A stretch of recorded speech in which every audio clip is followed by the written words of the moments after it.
Welcome back to Chess Openings Explains. Today I will be your host, and we're going to go over a line in the Caro-Kann. Starts after e4 c6, d4 d5, and now instead of the standard knight to c3, knight to d2, or e5, we're actually going to take on d5. So now we're in the exchange, and after c4, we go into the Panov-Botvinnik Attack. So this opening has been tried for quite a while. This game that I'm going to go over is from the 1996, I believe, World Championship between Gata Kamsky and Anatoly Karpov. And in this game, Kamsky found quite a reasonable advantage out of the opening and managed to convert it into a win. So let's see how he did it. So knight f6 is the main move, adding another defender to this d5 pawn. After knight c3, attacking again. In this game, black chose to play e6, which is the most popular move. So just defending the pawn one more time, so you don't have to worry about it. The other moves we're going to go over are actually knight to c6 here, and even g6 has been tried. But in the World Championship, Karpov chose e6, and so how do you think white's going to play? What do you think his plans are going to be in this position?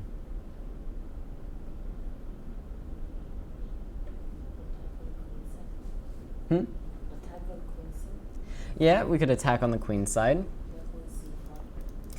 Yeah, playing c5 is actually a really common idea in this opening, but the line I'm going to recommend is actually well, first knight f3, bishop b4, and here we're going to actually take on d5.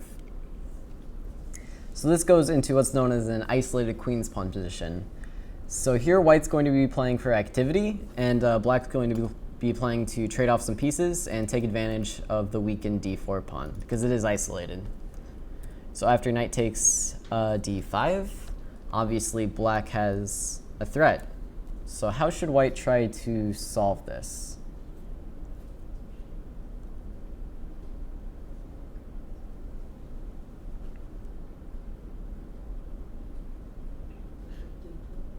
Yeah, just bishop d2, the simplest move, is sometimes correct.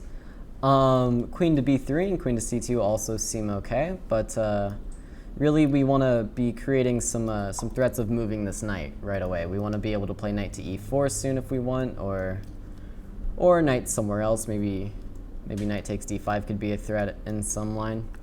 And yeah, bishop to d2 actually just gets the bishop out, and it's a good move all around. So after knight to c6, putting some pressure on d4, white quickly develops his pieces. Black decides to retreat his bishop because he didn't quite like being opposite white's bishop like this, and the bishop really just belongs on e7 to do some defensive tasks like controlling g5 for after black gets castled. Because, for example, what do you think might happen if black were to castle here right away? Yeah, bishop takes h7, the classic Greek gift sacrifice. And black would find himself in some serious trouble here if he's not careful. So to avoid this, black goes ahead and plays bishop to e7 here, controlling g5 so the sacrifice is not possible. So after castles and castles, how do you think white continued to build up his pressure? Yep. What has black gained from moving his bishop twice in the opening? From moving his bishop twice in the opening? Well, by playing bishop to b4 first, it forces white to put his bishop on d2, which is obviously not the optimal square. This also sort of interferes with the queen's defense of d4, and it makes it a bit harder to control after something like knight to c6. And yeah, so the idea is black's wasted some time with bishop to b4, but white's also wasted some time with bishop to d2 and kind of misplaced his pieces. So after bishop back to e7 and castles, now white actually wants to continue with queen to e2. So already white's looking to set up threats on the h7 square. And here a few moves have been tried, but Karpov had a definite favorite. So one idea in the past has been to actually just try to kick this bishop away and set up some threats along the d4 pawn. But here white can actually gambit his pawn with something like bishop to e4. So after black takes and white takes back, what do you think white can play here to really show how his pieces are much superior to black's to get compensation? Yeah, just getting a rook to d1. And already there are threats set up along this queen, so black will have to move it away. And now we keep developing with tempo. We get our bishop to a better square, bishop to e3.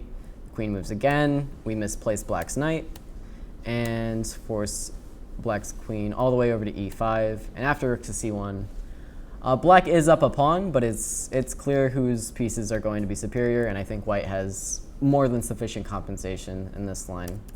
And Karpov agreed. So Karpov instead chose to play the move knight to f6, trying to make it a bit harder for white's pieces to get coordinated. Because now the move queen to e4, which white wants to play, is obviously not as good now that it loses to knight takes e4. So here white played an interesting move. Obviously black has made a threat, which is this pawn on d4 is attacked twice and only defended once. So Kamsky actually found a way to defend it through tactical means, rather than just placing a piece that defends the pawn. So what do you think Kamsky found here?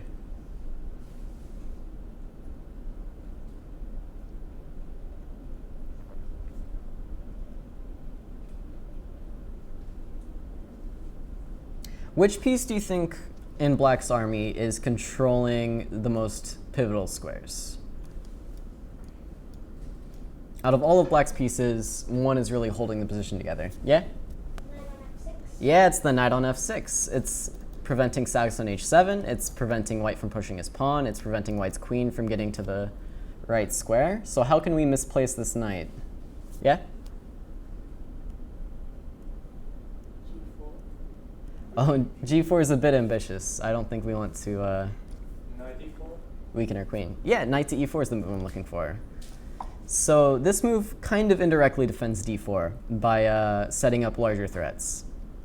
So obviously black is not interested in taking on e4 and getting white's queen into the game. But what do you think might happen if black were to accept the pawn?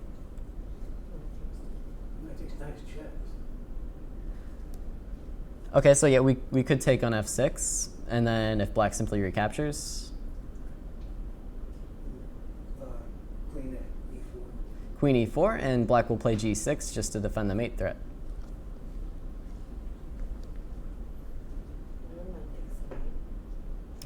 Which knight takes knight? So yeah, knight takes d4, queen takes d4, and yeah, now bishop to c3. So sorry, we're threatening to ruin black's pawn structure, so black might try queen to d8, just holding on.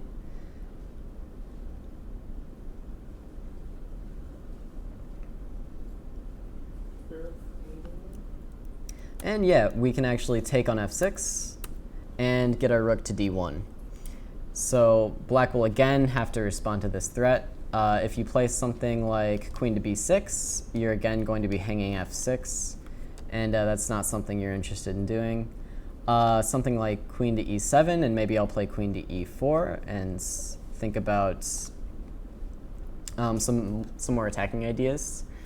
So black might try bishop to d7, and here we can play queen e4, g6, and bishop b5.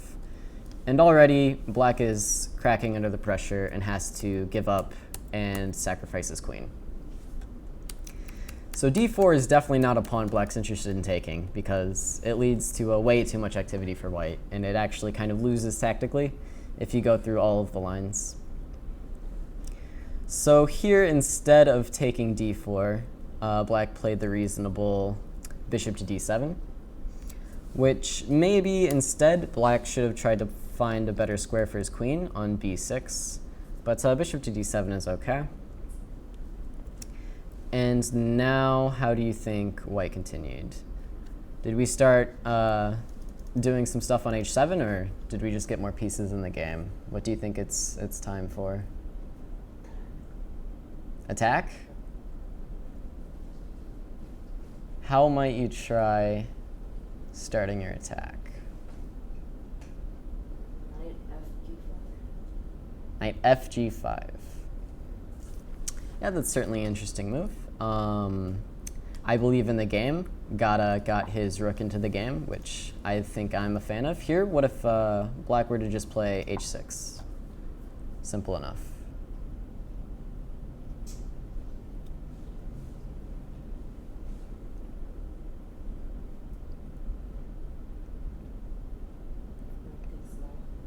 Yeah, just knight takes knight. I'll recapture. Knight where? Knight back to f3 again. And now maybe I'll take your pawn. Ah, okay, you've tricked me. You've tricked me. All right, maybe I won't take your pawn. Maybe instead I'll play something like queen to b6. Bishop c3. All right, I think. So yeah, this is obviously okay for white, but I think white found a bit better in the game by just getting his rook involved with rook a d1. All right, and black continued now with rook to c8, getting his rook in the game. White continued by bringing his other rook to the e file. And after knight to d5, black shows that he wants to keep this knight around because any trades on e4 only help white by activating his queen. And on d5, it's stopping this pawn from advancing any further. So that was a reasonable decision. So how do you think white again tried to evict black's most important piece? Which, I'll give you a hint, is this knight on d5. Yeah, just knight back to c3. The knight's done its job on e4. It tactically defended d4 and forced black to respond to some threats. And now it simply comes back to c3, and black is again forced to come back to f6, making no progress.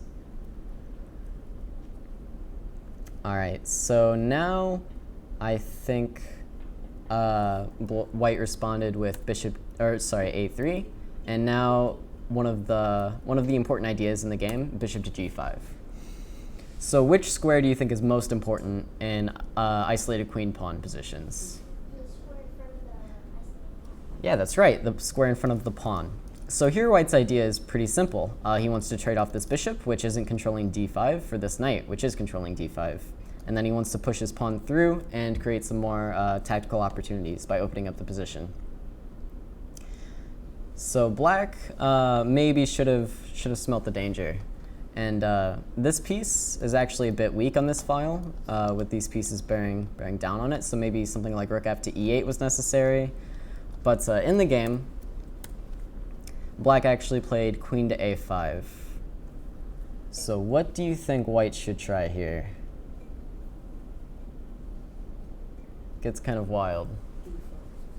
Yeah, that's right. We're just gonna shove d5 in. Okay, and what happens on the most natural knight takes d5? Yep, just knight takes d5, e takes d5, and we've won a bishop. Or have we? What happens after rook e8? Yeah, you have bishop to b4, and if knight takes b4, we have a takes b4. And if you take our queen, we'll take your queen. And white would simply win a piece. So instead, black responded with e takes d5 immediately.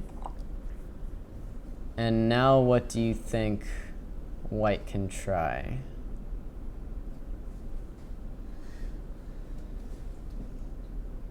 How do we justify d5 here? Yeah, we simply take on f6. Bishop takes f6. And, oh, sorry, I shouldn't have given away the secret. For a second, I thought white did play knight takes d5. But actually, stronger here is the sacrifice. When after rook takes d5, a lot of pieces are coming towards black's king. And so black has to be very careful. And there's also a tactically winning threat here. So why does rook takes d5 win white's piece back? Do you guys see? Bishop on d7. Well, yeah, the bishop's hanging, but what if I defend it? Yeah, queen to d3 is a check and a double attack on the bishop. So here, black kind of gave in and decided to try for a fortress draw after something like bishop takes c3. When after rook takes a5, bishop a5. Black is trying to hold with the rook and the bishop for the queen. So wait, actually, I should mention, right now, black has a rook and 2 bishops for a queen. So how are we going to win our piece back? Oh, just check on d3. Check on d3, king g8.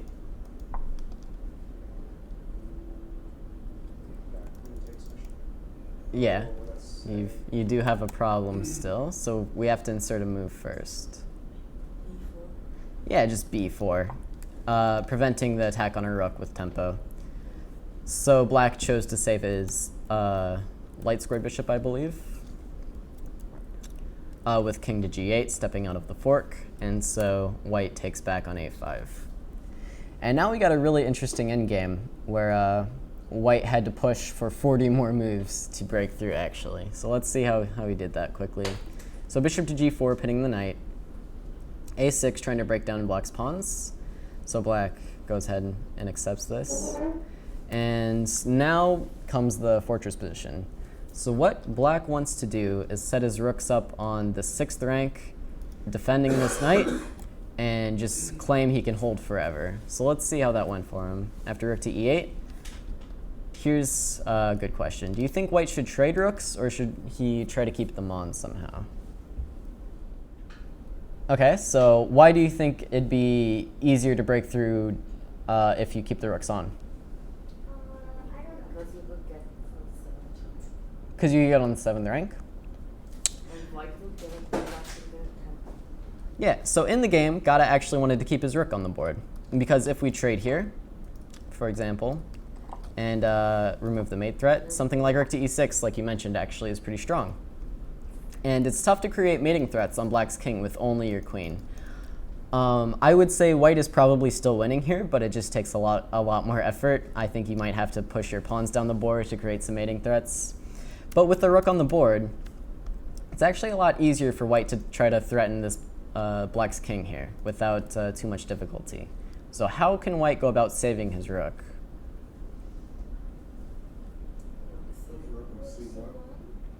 Well, if you play rook to c1, yeah, we actually have knight to d4, attacking the queen and the rook. So yeah, in the game, Gata actually played the funny-looking rook to a1 to escape. So black continued with rook to e6, setting up his fortress. White removed the mate threat, and after rook to d8, queen to c3. And now there was a lot of maneuvering, and I'll just flip through it quickly, because white didn't actually make progress for quite a while here. So yeah, just shuffling around, making a few threats here and there. And then white's actual plan comes into play here. So white's going to try to gain some space using these pawns and try to make these rooks more awkward. Because right now, all of black's pieces are tied down. This knight is tied down to the defense of these 2 pawns, and these rooks are tied down to the defense of this knight. So black really can't allow himself to get into something like a zugzwang. So here he decided he had to play g6 and to just trade off this f pawn once it gets to f5. So white went ahead and played f5, and now after g takes f, what has white achieved? An open king. Yeah, he's opened up black's king. So now it's much, much easier for white to break through by threatening some checkmating ideas using this rook and this queen, now that the king has no shelter. So yeah, like you mentioned, white can actually take back because tactically this rook will be hanging if black were to recapture here. So black again shuffles, and white brings his rook to the h file. So now he's threatening something like queen to c8 and queen to h8 with checkmate. So black plays rook to h6 to stop this. After queen to g3 check, king f8, rook to d5, rook g6, queen f2. Eventually, white pulls together an actual threat. So here, white, I believe, played queen c7, king f8, and now after queen to c8, black began to falter. So obviously you can't block this check because the knight is hanging, so the king is forced to come up to e7, and after rook to d5, threatening something like queen to d7, king to f6, stepping out of the way, queen to h8, and now white has achieved a disconnection of black's pieces, as well as this pin on black's rook, which will end up being devastating. After rook to e4, simply rook to h5, knight to e7, and we just add more pressure to the attacked piece, and there's no way for black to save his piece. And so here, black resigned. So the important thing to take note of was, obviously, Gata Kamsky is very impressive at breaking down fortresses.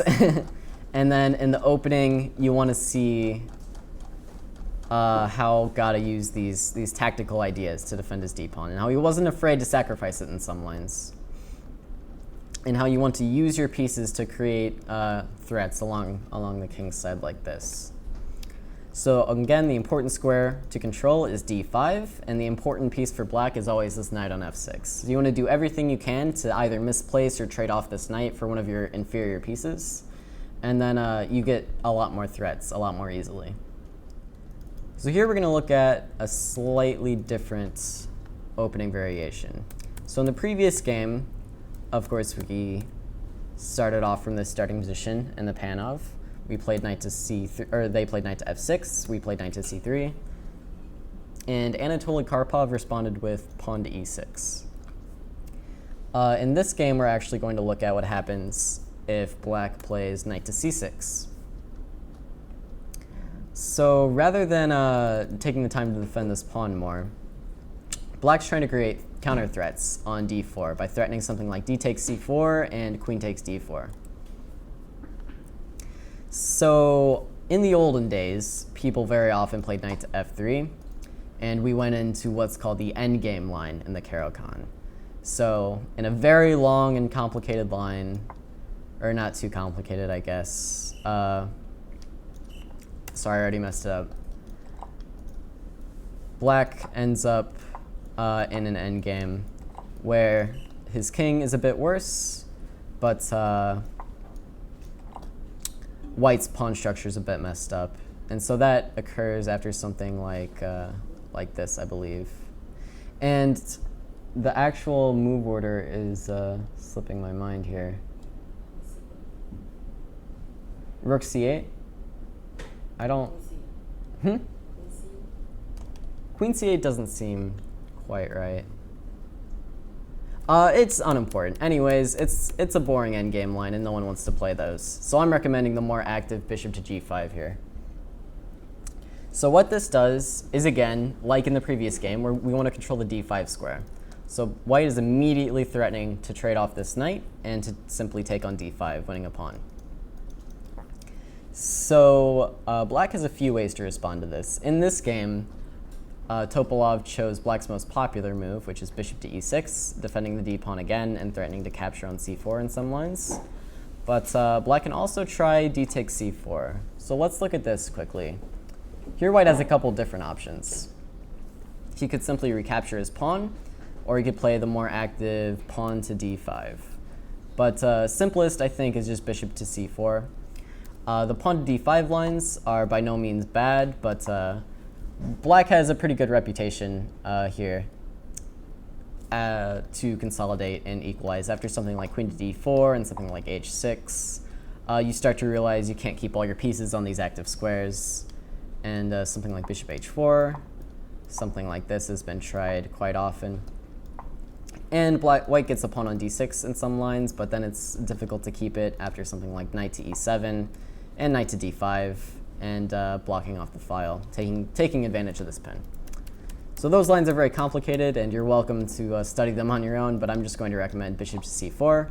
When you'll develop your knight to f3, and castle kingside, and get a similar IQP position, isolated queen's pawn, as the previous game. But, like I said in the game, black chose the slightly more popular bishop to e6. So, in the game, white actually just continued development with knight to f3. So does anyone see why d takes c4 isn't a threat? Yeah, Arjun? Bishop takes f6 and d5. That's right, we can fork black's pieces with bishop takes f6, e takes f6, and d5 with a double attack on the pieces. And black has no way to save the piece here. So black wants to threaten to take c4 with something like h6. So do you guys see why bishop h4 might not be a great move now that we've... Yeah, Arjun? g5. Yeah, g5, which looks pretty weakening, but actually, after bishop g3 and d takes c4, black has the d5 square well under control, and there's no way for white to regain this pawn immediately. And this would be pretty good for black. So because of that, white actually took on f6 in this game. Straight away. So after e takes f6, again, we want to control the d5 square, and now that we've traded off our dark squared bishop, we want to play against these this fractured pawn structure. So white continued with a3. And why do you think bishop to e2, which looks like the most natural way to develop, wasn't played? Why would white choose a3 instead? Yeah, Arjun? No, I was Okay. Pawn takes pawn. Well, again, we have this d5 move, forking the pieces. Knight b4 doesn't really threaten anything. Maybe bishop. Why would bishop b4 be a good move? Why do you think? Yeah, it pins the knight, but I'll simply castle. Hmm? Bishop c3. Yeah, so you can play bishop c3, and what does this actually do here? Now you could take the pawn. You take, and then you can take the pawn, and black straight off his dark squared bishop for our knight that controlled d5. And remember, a lot of these isolated queen's pawns, or even other pawn structures, all revolve around control of the d5 square. So that's what black and white should both be playing for in this game. So that's why white actually chose the strange-looking a3, because he wanted to cement this knight on c3, where it controls d5, as well as prepare to expand on the queen's side. That's the dual purpose to the move. But the reason we had to play it first was because of bishop b4. So black instead develops to e7, white develops to e2, castles, and castles. So here, black went ahead and played f5. So maybe he wants to bring his bishop to f6 and put some more pressure on this d-pawn, as well as cement his control of the e4 square. So where do you think white should be playing now?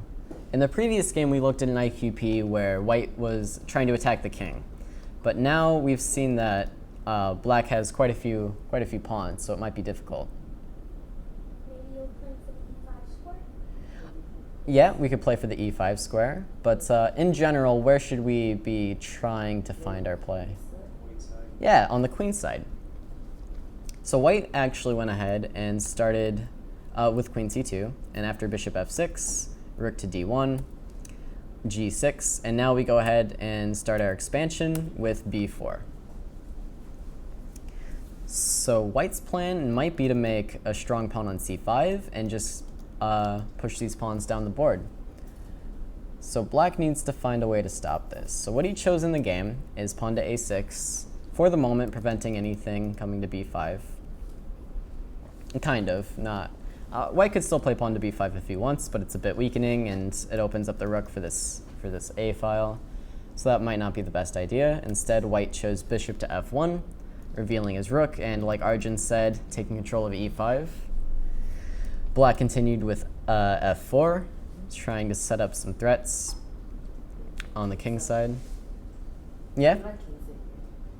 What do you want to play? Is it like king's Indian? It's kind of like a King's Indian, kind of reversed, but not exactly. There are a few extreme differences, such as this pawn being on d5 and not e5, and yeah, I wouldn't call it a King's Indian structure. But so what do you think white played here? Because black's last move f4 kind of came with a threat. Not a threat to win material, but a threat to make white's pieces awkward and to try to mess with their communication. So c5, what do you think black might play if we played a natural move like c5? That's what I'm... g5? Not quite. Not quite. Yeah, bishop to f5 could be an idea. The move I was thinking of was actually bishop to g4 with this kind of annoying pin. And it's kind of tough for white to actually deal with this, because if you play something like rook to d3, what do you think black has? Yeah, you can just take the knight and then take on d4. So white actually felt the need to stop this threat with the move pawn to h3. So black continued with d takes c4. Now he can finally prevent white from his plan of bringing his pawn to c5. So what was white's plan against d takes c4 this entire game? It was d5, right? So let's take a look at what happens after d5. Why is black okay here? Bishop f5. That's right, bishop to f5. So gaining a tempo on white's queen and stepping out of the fork. So after queen to c1, attacking this f-pawn, black played knight to a7, preparing to reroute to this b5 square. And after knight to d4, black played the very natural bishop to d7 because he didn't want to triple his pawns. So what do you think white played here? There are a few tempting options. a4? There are two pawns hanging and you want to play a4? It's okay. It's all good. a4 makes some sense positionally, but there are more pressing matters at hand. Queen takes f4, those are all good options, but white has something even stronger here. And once you see it, you'll be blown away. Not quite bishop takes c4. Not quite knight to e4, not quite. Just not quite. Wait, whose turn is it? It's white's turn. Okay.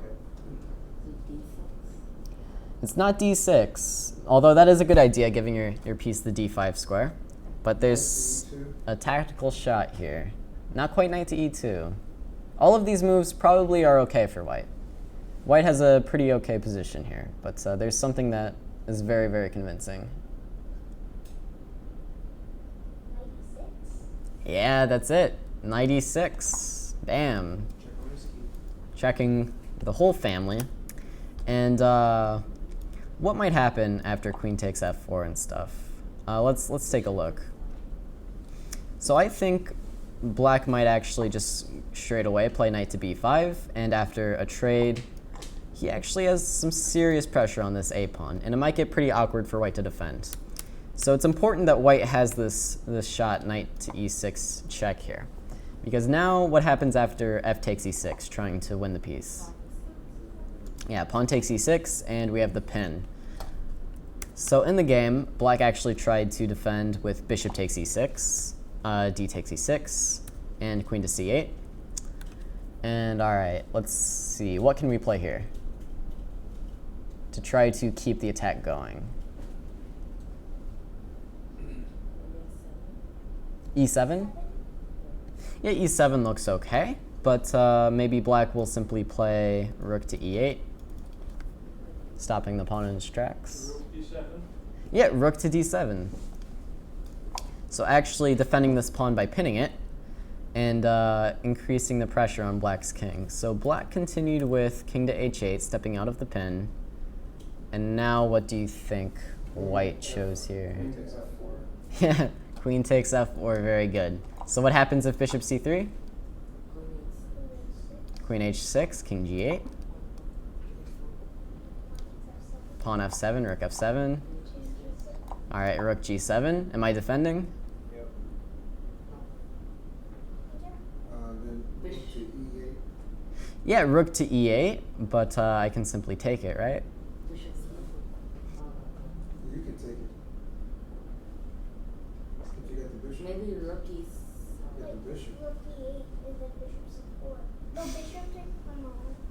So yeah, rook to e8 and then bishop c4. I think actually the correct is to do it in the other order. If we take a look here, this might still be winning. I didn't actually check this line, but it should be. 8-6. Yeah, I think this is actually mating. That's not me. That's not mate. Are you sure? Because you got Rook the bishop. h7. I'm saying that's not me. Because you got the bishop. So yeah, after rook h7, this would be mate. So yeah, that's a good point. But maybe I can play king to f8 and hold on somehow. Rook f7. Rook f7, I'll take it.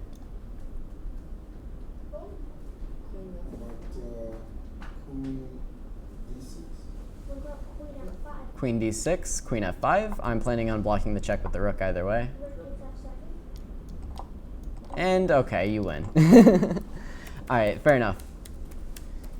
But yeah, the point is black's not taking this knight because of queen h6. So instead, black played bishop to g7, defending h6, defending his bishop. And now what's the move, do you guys think? Yeah, rook takes f7, I believe so. So we're still increasing the pressure. We've taken the f7 pawn, and now we're threatening to continue with e7. So after queen to c6, we go ahead and continue with e7. And rook takes, queen takes. And now black should have played queen to e8 here to hold on a bit longer. But after rook to e8, can anyone find the winning idea here? Knight d5, that might be okay, but I think we have something a bit better first. Not bishop takes c4. Maybe you were actually losing your knight then. Rook E6. Yeah, rook to e6. I'll play queen to d7. Rook to G6. Okay, yeah, rook to g6 seems pretty good. Maybe I can survive by taking this knight. Rook takes pawn 8. Rook takes pawn mate? Okay, that'll work. Yeah, rook takes g6 looks good. In the game, white actually chose knight to d5 with the threat of knight to f6.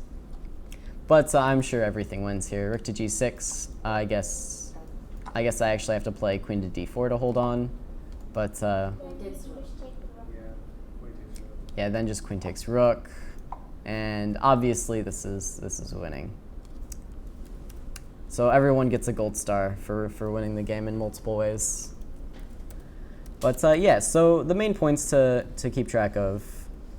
Well, first of all, black had a better move here, and he actually just had to let his pawns get tripled rather than playing bishop to d7 and allowing this attack, because this attack was just unstoppable. And then he finds some counterplay along this a file, and it'll be a game. So yeah. The main things to keep track of are the battle for the d5 square. White always wanted to be sure he had the option to play pawn to d5 whenever black took on c4. And basically, black's plan is to expand on the king side, and white's plan is to expand on the queen side when you get this pawn structure like this. Does that make sense? So the last game we're going to look at involves a third line. So previously, we looked at, after this position, we looked at e6, and then we looked at knight to c6. And now we're going to look at what happens if black develops his bishop along another diagonal. So here he wants to be putting pressure on this d4 square, and maybe playing something like e5 in the future to try to open it up. So what do you think white's plan might be, now that black took a slower approach and is not immediately putting pressure with this knight on d4, or immediately defending this pawn on d5? What do you think white can try? Bishop to G5. Bishop to g5 makes some sense. It's probably a move, but something even more direct, just adding pressure immediately to the d5 pawn. Queen F. Queen B3. Yeah, so the move we're going to look at today is actually, Queen F. okay, so yeah, I think queen to b3. So right away, we're putting more pressure on this pawn. So what do you think happens if black takes with d takes c4? Bishop takes. Yeah, just bishop to c4, and then you're forced to do something like e6. And now how can white break through right away to get a good position? Yeah, d5. Because of what black's slow approach, white can actually just break through with d5, and black's king finds himself in quite a bit of trouble after something like this. And b7 will hang, and we can take here, and none of it looks pretty for black. So because of this, black isn't likely to take on c4. And instead, in the game, he chose bishop to g7. And now white's game plan is actually just be really, really annoying, okay? So it seems like after c takes d, black should be able to regain this pawn somehow, just simply bring the knight out or play b6 and bishop b7 and really just bear down on this pawn. But white's plan is to just defend it and ask black what is he doing, because I have a strong d5 pawn and you're down material. So how can white go about enacting this plan? Where should he put all his pieces? Bishop on c4, okay, that's one way. Where do you think this knight's going to head? Yeah, f3. There's actually a better square for it than f3. So yeah, the square we're aiming for is actually on f4. So if we try to get through h3, maybe black can play bishop takes h3. So yeah, I hear you saying it. Knight to e2. Oh, it's black's turn. So yeah, we're actually going to play knight g to e2. That's right. So we're aiming for f4 where we can defend this pawn, right? And then instead of on c4, where do you think might be a better square for the bishop? Yeah, we're going to head to g2. We're going to get on the long diagonal and really defend this pawn. So black continues with knight b to d7, trying this idea of knight to b6 and putting pressure here. So white continues with his plan, just g3, knight b6, and bishop g2. We're in time to defend the pawn. So now black plays bishop to f5, just getting developed. White will castle, and now black plays queen to d7. So he plans to put even more pressure on d5. So here white continued with rook to d1, putting his rook on the d file, just supporting his pawns. After, rook to d8, we went ahead and played knight to f4. So now all of our pieces that can defend d5 are defending d5. So I think we've completed our plan here.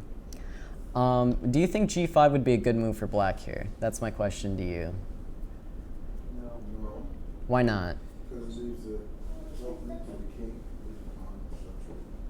Right, so g5 is actually playable, but it does leave some serious weaknesses for black. So first of all, this knight is going to be way too strong on e5 or c5, so black should probably take it. And then after something like h6, defending this pawn, it's true that you're going to win d5, but you're going to have to struggle for it, as after something like d6, opening up our bishop and losing d5 on our terms, e takes d, we're actually going to immediately play h4. And if you take, it'll open up the g file, which I'm well prepared for. It'll weaken h6. And if you don't take, g5 is going to fall. So black really isn't doing well here, which is why in the game, black opted for a move other than g5. He actually just went ahead with h6. So now that black's kind of threatening g5 up a tempo compared to the other line, what do you think white tried here? Yeah, just pawn to h4, cementing this knight on f4, where it can defend d5. So what has been pretty much the common theme in all of these different lines? Yeah, the d5 square, which is really what white's aiming for straight out of the opening, with taking on d5 and then challenging it right away with pawn to c4. So whenever you play any of these lines, that's really what you want to keep in mind, is controlling the d5 square and making sure your opponent doesn't gain control. So here in the game, black just brought his rook out, and white played a4. So what do you think the idea is with a4? So yeah, we want to kick the knight to a bad square, and then we actually might want to play a6 and weaken black's pawn structure. So whenever an opponent or your opponent puts a knight on b6, and in different openings, a knight often ends up on g6. a really strong idea can just be to push the wing pawn and put the knight off center. So here black played knight to c4, trying to step out of the way before it became a problem. And now that black has released some pressure on d5, white wants to improve one of his pieces. So what do you think white tried? Well, actually, I think white played a5, and after b6, white went ahead and took. And now how can we tactically win a pawn here?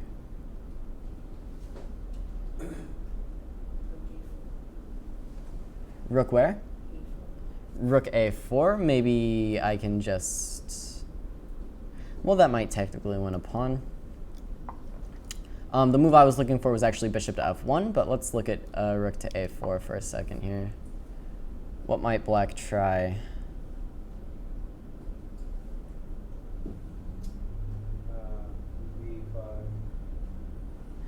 Something like b5. Maybe white could just take it. Might be the issue. And then maybe black can try knight to b6, however, and recapture on d5 like this, and have a strong knight here. Black is threatening bishop c2. Bishop c2? Yeah, that as well. So white will have to respond to all these threats, probably with knight to c3, and then yeah, the rook is also hanging. So there's a bit better way to handle this, and I think that's bishop to f1. Simply keeping the rook back here, not stepping into any tricks along this diagonal with bishop to c2. So black is forced to retreat his knight, and now queen takes b6, and white's actually had 2 pawns. So he has this b pawn and an extra double d pawn. So because b6, which looked natural, it wanted to get white's strong pawn out of here and give his knight a square, it actually loses a pawn. So maybe better for black would have been to play knight to e8, just simply rerouting, aiming for the d6 square. The game might have continued something like knight to d3, improving our knights, knight to d6, knight to c5, and queen to c7. When white has quite a bit of play with something like knight to b5 or something like a6, but it's at least a game because black's not going to be down 2 entire pawns. But instead, black tried b6, and now white is simply up 2 pawns. So black opted for rook to c7, trying to evict white's queen eventually with rook to b7 and bring the other rook to c8 maybe, or to b8. And white improved his worst piece, in my opinion. Now that this knight is no longer pressuring the d5 square, we can afford to move it to a better square on e5 or c5. And black, afraid of those knight moves, actually decided to trade it off. So after bishop d3, rook to b7, attacking the queen, queen to a5, simply coming back, preparing to get the queen back on sides, rook to b8, king to g2. Black's pieces are really going nowhere, so white takes its time and prevents any queen h3 ideas. h5, queen a4, again trying to come back.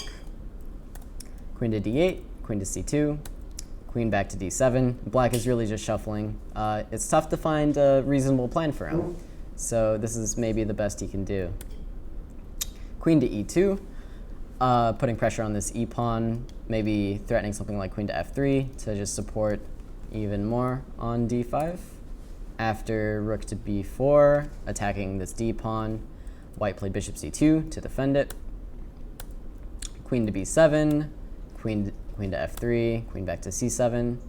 And now white finally aims to make some progress. After improving his pieces as much as they reasonably could be improved, he tries rook to a6. So he wants to come into c6 and really start putting some pressure on black's pieces here. So black plays knight to g4, putting even more pressure on this d-pawn, rook to c6, queen to d7. And now white continued with knight to e2, simply defending. And after knight to h6, trying to find a better square for this knight on f5, where he can again pressure the d4 pawn, which was really his plan from the beginning, which he's a bit late getting to now, but he wants to open up this bishop by putting pressure on d4. So what do you think white tried here? Bishop h6, actually, not quite. So we do want to get this bishop out, but the way we need to do it is by defending this b pawn first. So we try pawn to b3, aiming for this diagonal. So after knight to f5, bishop to b2, we need to defend our pawn. Rook back to b7, rook to a1. We're trying to get our last piece in the game. And actually repeating when black attacks this square. So now bishop to c3, preventing rook to b4, preparing rook to a1. So black wants to get on the file before white, and white actually opts to trade his worst piece, his rook on d1, for one of black's defenders. And now after queen to a7, bishop c3, black is actually finally taking on d4. So how do you think white should continue here? Which pieces should he trade and which pieces should he keep on? You should trade knights. Okay, so we'll trade knights. I agree. This light squared bishop is too important. And then should we take again on d4? No, we really shouldn't. We have the strong doubled bishops, and we don't want to activate black's queen anymore. So white instead chose bishop to d2. Black decided to bring his bishop back as it looked nice on d4, but he really can't do any constructive plans with it. So he brings it back, bishop to e3, bishop back to d4, just blocking. Black is really hoping to make a draw here. He's down a pawn, so he's offering white all of the repetitions. And after bishop to f4, he tried repeating again with bishop to g7, but this is actually losing a pawn on d6. So this is how the game continued. If black were to instead try to hang on to the pawn with something like queen to d7, white would end up winning it anyways, I think, after queen to d3, attacking the bishop, bishop back, and queen to a6. When it's really tough to defend this knight, if you were to play something like rook to d8, maybe I could just start pushing my pawn down the board. And if you were to try something like queen to b7, this is probably your best bet.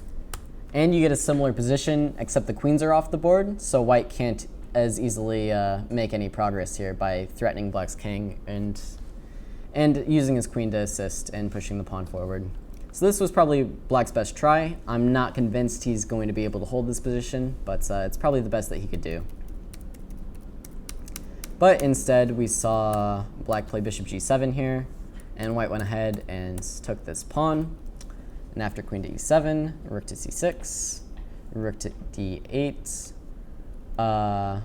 bishop to d3, and bishop to e5, trying to hold on the dark squares with this setup here. So after bishop to d6, white played a really interesting move here. So how do you think white can quickly make progress using some tactical means? This is why it was a bit better for white to have the queens on, because these threats are always lurking in the position.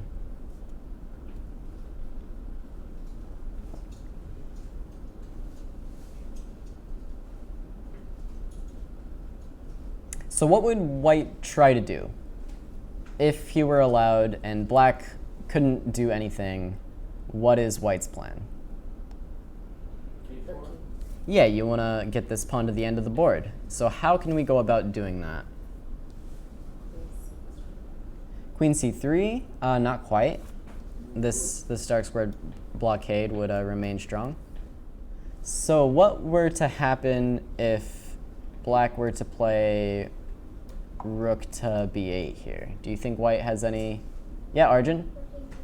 Yeah, you have rook takes g6. If f takes g6, we have d6 check, winning black's queen, right? So we see this threat. And now is there any way we can use that tactic to our advantage here? Yeah, we can just play b4 right away, and black is powerless to stop us, because if bishop takes b4, we have the same idea with rook takes g6, fg6, and d6. So instead in the game, black played the rook to a8, trying to get some active defense on the third rank, or the first rank maybe, depending on what white plays. White continued pushing his pawn, rook to a1, queen to e3. Now is the time to play queen e3, trading off the queens. Now that our pawns are a bit more advanced, it's really tough for black to stop them after queen e3, fe3, bishop e5, b6, really getting far down the board now, and here d6, king to g7, stepping off the back rank, where white's rook could check to support a pawn promotion. Here, white tried pawn to d7, and after rook to d1, what's the winning move for white? Arjun? Rook c7. Rook c7? Not quite. Not quite. This does look good. I think maybe this is winning as well. King to f8 would be my guess. Trying to hold on with king here and here. It's not too complicated a tactic, but it gets the job done.